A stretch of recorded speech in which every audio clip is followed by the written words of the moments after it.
ಸರ್ಕಾರಿ ಶಾಲೆ ಎಂಬ ಕೀಳರಿಮೆ ಬಿಟ್ಟು ಶಿಸ್ತು, ಶ್ರದ್ಧೆ ಹಾಗೂ ಪರಿಶ್ರಮದಿಂದ ವಿದ್ಯಾಭ್ಯಾಸ ಮಾಡಿದರೆ ಸಮಾಜದಲ್ಲಿ ಉನ್ನತ ಸ್ಥಾನವನ್ನು ಗಳಿಸಬಹುದು ಎಂದು ನಗರಾಭಿವೃದ್ಧಿ ಪ್ರಾಧಿಕಾರದ ಅಧ್ಯಕ್ಷ ಎಬಿ ಚೇತನ್ ಕುಮಾರ್ ಹೇಳಿದರು. ರಾಮನಗರದ ಸರ್ಕಾರಿ ಪದವಿ ಪೂರ್ವ ಕಾಲೇಜು ವಿದ್ಯಾರ್ಥಿಗಳಿಗೆ ಉಚಿತ ಸಮವಸ್ತ್ರ ವಿತರಿಸಿ ಅವರು ಮಾತನಾಡಿದರು. ನಾವೆಲ್ಲರೂ ಮೊದಲನೇದಾಗಿ ಕಾಲೇಜಲ್ಲಿ ಶಿಸ್ತನ್ನು ಕಾಪಾಡಬೇಕು.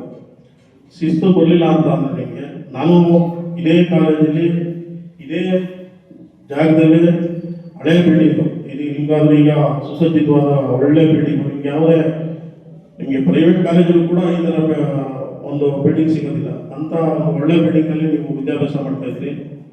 ನಾನು ಬರುವಂಥ ಸಂದರ್ಭದಲ್ಲಿ ಕಾಲೇಜ್ ಮಳೆ ಬಂದರೆ ಸುರಿತಾ ಇತ್ತು, ಯಾವುದೋ ಕಾಲೇಜ್ ಬಿಲ್ಡಿಂಗ್ ಮಳೆ ಬಂದರೆ ಸುರಿತಾ ಇತ್ತು, ಕಿಟಕಿ ಬಾಗಿಲುಗಳು ಸರಿಯಾಗಿರಲಿಲ್ಲ. ಇಲ್ಲಿ ಮಾಸ್ಟರ್ ಪಾಠ ಮಾಡ್ತಾ ಇದ್ದಾರೆ, ಬೋರ್ಡ್ ಕಡೆ ತಿರುಗಿದ್ರೆ ಹಿಂದೆಗಡೆ ಬೆಂಚಿಂದ ಕದ್ದು ಹುಡುಗರು ಆಚೆ ಹೋಗ್ತಾ ಇರೋರು. ಈ ಸಿಸ್ಟಮ್ ಇತ್ತು ನಾವು ಓದ್ತಾ ಇರ್ಬೇಕಾದ್ರೆ. ಸುಮಾರು ಜನ ಯಾರು ಪಾಠ ಕೇಳದೆ ಆಚೆ ಕದ್ದೋದ್ರು ಇವತ್ತು ನನ್ನ ಕಣ್ಣು ಮುಂದೆ ಕೂಲಿ ನಾಲೆ ಮಾಡ್ಕೊಂಡು ಜೀವನ ಮಾಡ್ತಾರೆ. ಯಾರು ಶಿಸ್ತಾಗಿ ಕೂತ್ಕೊಂಡು ವಿದ್ಯಾಭ್ಯಾಸ ಮಾಡಿ ಗುರುಗಳು ಏನು ಹೇಳಿದ್ರು ಅದನ್ನು ಕೇಳಿ ಏನಾಗುತ್ತೆ ನಾವು ಪಾಠನ ಓದಿ ಕಷ್ಟಪಟ್ಟರು. ನಾವೇನು ಸರ್ಕಾರಿ ಕಾಲೇಜ್ ಅಂದ ತಕ್ಷಣ ಎಲ್ಲ ಬಡ ಮಕ್ಕಳೇ ಇರ್ತಾರೆ ಅಂತ ಅನ್ಕೊಳ್ಳೋದು ಬೇಡ. ಎಲ್ಲೋ ಅವರು ಸಾಮರ್ಥ್ಯ ಮೀರಿರುವಂಥ ಮಕ್ಕಳಿರ್ತಾರೆ, ಒಳ್ಳೆ ಟ್ಯಾಲೆಂಟ್ ಇರೋರು ಇರ್ತಾರೆ. ಅದನ್ನು ಒಳ್ಳೆ ರೀತಿ ಉಪಯೋಗಿಸ್ಕೊಂಡ್ರೆ ಮುಂದೆ ತುಂಬ ಸುಖ ಜೀವನ ನಿಂದಾಗಿರ್ತದೆ. ಇವತ್ತು PUC first year PUC, second year PUC, next 3 ವರ್ಷ ಒಂದು ಡಿಗ್ರಿ, ಒಂದು 5 ವರ್ಷ ನೀವು ತುಂಬ ಶಿಸ್ತುಬದ್ಧವಾಗಿ ಗುರುಗಳು ಹೇಳ್ಕೊಟ್ಟು ಮೊದಲು ನೀವು ಏನು ಕಲಿಬೇಕಂದ್ರೆ ಗುರುಗಳಿಗೆ ಗೌರವವನ್ನು ಕೊಡೋದು ಕಲಿಬೇಕು. ಏನು ನಿಮಗೆ ಪಾಠ ಮಾಡ್ತಕ್ಕಂಥ ಉಪನ್ಯಾಸಕರಿಗೆ ಅವ್ರ ಬಗ್ಗೆ ನೀವು ಗೌರವ ಕೊಡಬೇಕು. ಈ ಕಾಲೇಜಿನ ಬಗ್ಗೆ ನೀವು ಆಚೆ ಕಡೆ ಹೊರಗಡೆ ಮಾತಾಡಬೇಕಾದ್ರೆ ನಮ್ಮ ಗುರುಗಳು ಇಷ್ಟು ಶಿಸ್ತಾಗಿ ಪಾಠ ಮಾಡ್ತಾರೆ, ಅದು ನೀವೇನು ಎಷ್ಟು ಬಾಯಿಂದ ಬಾಯಿಗೆ ಒಳ್ಳೆದೇ ಹೇಳ್ತೀರಾ, ನೆಕ್ಸ್ಟ್ ಮುಂದೆ ಅಡ್ಮಿಷನ್ ಆಗುತ್ತೆ ಬೇರೆಯವರು ಇಷ್ಟಪಡ್ತಾರೆ. ಈ ಕಾಲೇಜ್ ಬಗ್ಗೆ ಒಳ್ಳೆ ಗೌರವ ಇದೆ. ಈ 5 ವರ್ಷ ನೀವೇನು ಕಷ್ಟಪಟ್ಟು ವಿದ್ಯಾಭ್ಯಾಸ ಮಾಡಿದ್ರೆ ಮುಂದೆ ನಿಮ್ಮ ಜೀವನ 50 ವರ್ಷ, ಎಷ್ಟು ವರ್ಷ ಇದೆ, ಮುಂದಿನ 50 ವರ್ಷ ಸುಖವಾಗಿ ಜೀವನ ಮಾಡ್ತೀವಿ. ಈ 5 ವರ್ಷ ಏನೋ ಬಿಡೋ ಕಾಲೇಜಿಗೆ ಬಂದೆ, ನಾನು ಬಂದಾಗ್ತೆ ಬಂದು ಪಾಠ ಕೇಳಿದೆ, ಮಧ್ಯಾಹ್ನ ಆಗಲಿ ಆಚೆ ಹೊಡೆದೆ, ಅಲ್ಲೆಲ್ಲ ಥಿಯೇಟರ್ ಹತ್ರ ಪಿಕ್ಚರ್ ನೋಡ್ತಾ ಇದ್ದೆ, ಅಲ್ಲೆಲ್ಲ ಯಾವುದೋ ಕಾಲೇಜ್ ಕರೆಕ್ಟಾಗಿ ಇಲ್ಲಿಂದ ಓಡೋದೆ ಅಲ್ಲಿಗೆ, ಇದನ್ನೆಲ್ಲ ರೂಢಿಸ್ಕೊಂಡ್ರೆ ಇನ್ನು 50 ವರ್ಷ ಕೂಲಿ ನಾನೇ ಮಾಡಿಕೊಂಡು ಸೌದೆಕಾಯಿ ಮಾಡಿಕೊಂಡು ಏನೋ ಹೇಳ್ತಾರಲ್ಲ ಬೀದಿ ಬದಿ ವ್ಯಾಪಾರ ಮಾಡ್ಕೊಂಡು ಜೀವನ ಮಾಡೋ ಪರಿಸ್ಥಿತಿ ನಿಮಗೆ ಬರ್ತದೆ. ದಯಮಾಡಿ ಅಂಥದ್ದೆಲ್ಲ ಅವಕಾಶ ಕೊಡದೆ ಈ 2 ವರ್ಷ PUC 3 ವರ್ಷ ಡಿಗ್ರಿನ ಅಚ್ಚುಕಟ್ಟಾಗಿ ನೀವು ನಿಭಾಯಿಸಿದ್ರೆ ಮುಂದೆ ನೀವು 50 ವರ್ಷ ನೀವೇ ರಾಜರು.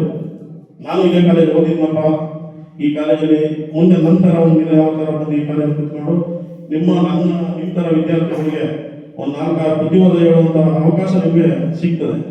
ದಯಮಾಡಿ ಹೇಳ್ತೀನಿ, ಈ ಟೈಮಲ್ಲಿ ಆಟನೂ ಒಂದು ಕಡೆ ಆಡಬೇಡಿ, ಆಟ ಪಾಠ ಅಂತೇನಿಲ್ಲ, ಪಾಠದ ಜೊತೆ ಆಟ, ಆಟದ ಜೊತೆ ಪಾಠ ಎಲ್ಲನೂ ಮಾಡಿ, ಆದರೆ ಶಿಸ್ತನ್ನು ಫಸ್ಟ್ ಗೊಳಿಸ್ಕೊಡಿ ಅಂತ ನಾನು ತಮಗೆ ಒಂದು ಸಲಹೆಯನ್ನು ನೀಡ್ತಾ, ಹಾಗೆಯೇ ನಮ್ಮ ಶಾಸಕರಾದ ಇಕ್ಬಾಲ್ ಅವರು ಈ ಕಾಲೇಜಿನ ಅಭಿವೃದ್ಧಿ ಅಧ್ಯಕ್ಷರು, ಅವರು ಕೂಡ ನಮಗೆ ಸುಮಾರು ಅನೇಕ ಭರವಸೆಗಳನ್ನು ನೀಡಿದ್ದಾರೆ. ಕಂಪ್ಯೂಟರ್ ಸೆಕ್ಷನ್ಗೆ ಕಂಪ್ಯೂಟರ್ ಇಲ್ಲ ಅಂತ ಹೇಳಿದರು, ಅದನ್ನು ಒದಗಿಸ್ಕೊಡ್ತೀನಿ ಅಂತ ಹೇಳಿದ್ದಾರೆ. ಒಳ್ಳೆಯ ಶಾಸಕರು ಸಿಕ್ಕಂಥ ಸಂದರ್ಭದಲ್ಲಿ ನಾವು ಮಾರ್ಗದರ್ಶನದಲ್ಲಿ ಅವರಿಂದ ಏನು ನಮ್ಮ ಕಾಲೇಜಿಗೆ ಬೇಕಾದಂಥ ಸಲಕರಣೆಗಳಾಗ್ಬೋದು, ಸವಲತ್ತಾಗ್ಬೋದು ಕೊಡ್ಕೊಳ್ಳೋಣ. ಅವ್ರಿಗೂ ನಾನು ಮನವಿ ಮಾಡಿದ್ದೀನಿ. ಈ ಕಾಲೇಜಿಗೆ ಏನೇನು ಬೇಕು ಅಂತ ಪಟ್ಟಿ ಮಾಡಿದ್ದೀವಿ.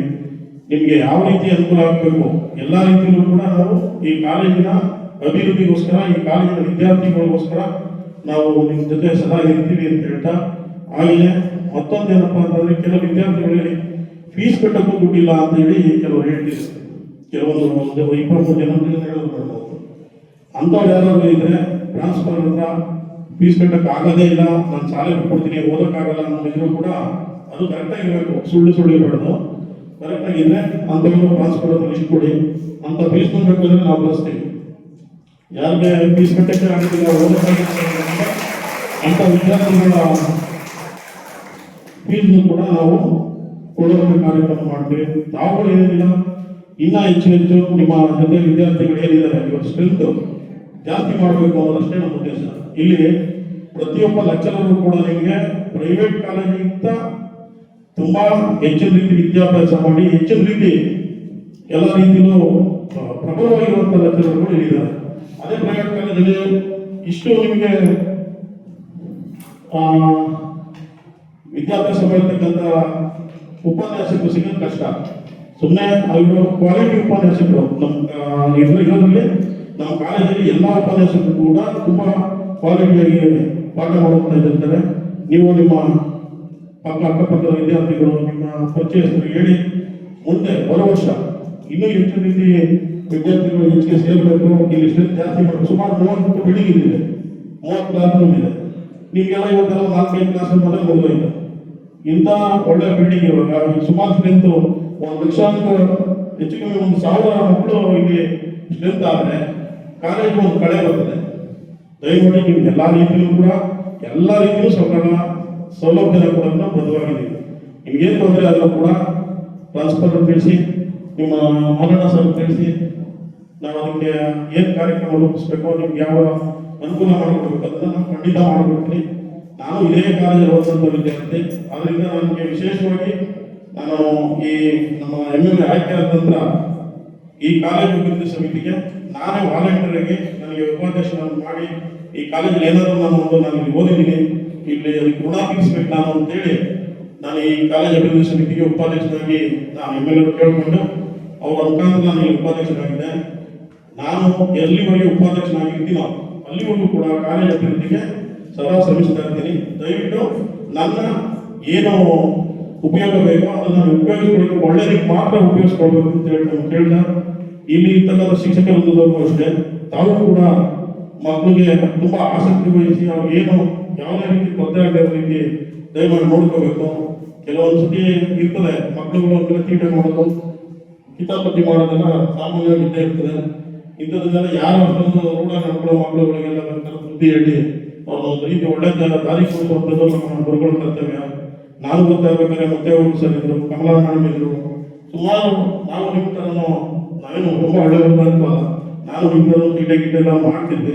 ನಮ್ಮ ಹುಡುಗರು ಕೂಡ ನಾವು ಒಳ್ಳೆ ಬುದ್ಧಿ ಹೇಳಿ ಅವತ್ತಿನ ಲೆಕ್ಚರರ್ಗಳು ಮಾರ್ಗದರ್ಶನ ನೀಡಿ ಇದೇ CTC ಕಮಿಟಿ ಒಬ್ಬರು ಮುತ್ತೇಗೌಡರು ಅಂತಿದ್ದಾರೆ, ಎಕನಾಮಿಕ್ಸ್ ಲೆಕ್ಚರರ್. ಅವ್ರು ತುಂಬ ಗೊತ್ತಾಗ ಅವರು ಇನ್ನೂ ಹೇಳ್ತಾರೆ, ನೋಡಪ್ಪ ನೀವು ತಲೆ ಮಾಡ್ತೀವಿ ದೊಡ್ಡ ಮಟ್ಟಿಗೆ ಒಂದು ಸ್ವಲ್ಪ ನಮ್ಮ ಶಿಷ್ಯ ನೀನು ಗುರುಗಳು ಯಾವತ್ತು ಶಿಷ್ಯನ ಬಗ್ಗೆ ಹೊಗಳುತ್ತಾರೆ ಆ ಮಟ್ಟಕ್ಕೆ ನೀವು ನೋಡ್ಕೋಬೇಕು. ಯಾಕೆ ಅಂತಂದ್ರೆ ಈ ಕಾಲೇಜಿಗೆ ಇರ್ಬೋದು ಹೋಗ್ಬೋದು, ಎಲ್ಲೇ ಹೋದ್ರು ಅಲ್ಲೊಬ್ಬ ನನ್ನ ಶಿಷ್ಯ ಇದ್ದಪ್ಪ ಒಳ್ಳೆ ಹುಡುಗ ತುಂಬ ಚೆನ್ನಾಗಿ ಓದ್ತಾ ಇದ್ದ. ಜಾಸ್ತಿ ಫೇಮಸ್ ಆಗೋದು ಚೆನ್ನಾಗಿ ಓದಿದ್ರೆ ಇಲ್ಲ ಚೆನ್ನಾಗಿ ತೀಟೆ ಮಾಡಿದ್ರೆ, ಪೂರ್ತಿ ತೀಟೆ ಮಾಡೋದಕ್ಕೆ ಫೇಮಸ್ ಆಗ್ತಾರೆ, ಚೆನ್ನಾಗಿ ಓದೋದಕ್ಕೆ ಫೇಮಸ್ ಆಗ್ತಾರೆ. ಆಗ ಮೊದಲನೇ ಆಯ್ಕೆನ ನೀವು ಓದೋದನ್ನ ಆಯ್ಕೆ ಮಾಡ್ಕೊಳ್ಳಿ ಅಂತ ಹೇಳ್ತಾ ಕಾರ್ಯಕ್ರಮದಲ್ಲಿ ನಗರಸಭೆ ನಾಮನಿರ್ದೇಶಿತ ಸದಸ್ಯ ಬೈರೇಗೌಡ, ಕಾಲೇಜು ಪ್ರಾಂಶುಪಾಲರಾದ ಆಸ್ಮಾ, ಮಾಯಗನಹಳ್ಳಿ ಗ್ರಾಮ ಪಂಚಾಯಿತಿ ಮಾಜಿ ಅಧ್ಯಕ್ಷ MH ರಂಜಿತ್, ಉಪನ್ಯಾಸಕ ಮಾರಣ್ಣ, ಮುಖಂಡರಾದ ಗೌತಮ್ ಸೇರಿದಂತೆ ಬೋಧಕ ಸಿಬ್ಬಂದಿ ವರ್ಗದವರು ಉಪಸ್ಥಿತರಿದ್ದರು.